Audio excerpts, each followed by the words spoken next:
Hello friends, welcome to my channel. ఈరోజు word ఏమిటంటే lesson. దీని తెలుగులో పాఠం అని అంటారు. దీని definition an amount of teaching given at one time, a period of learning or teaching.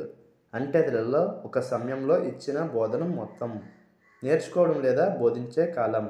దీనికి సంబంధించిన కొన్ని ఎగ్జాంపుల్ చూద్దాం, వాటితో ఇంకా బాగా అర్థం చేసుకుందాం.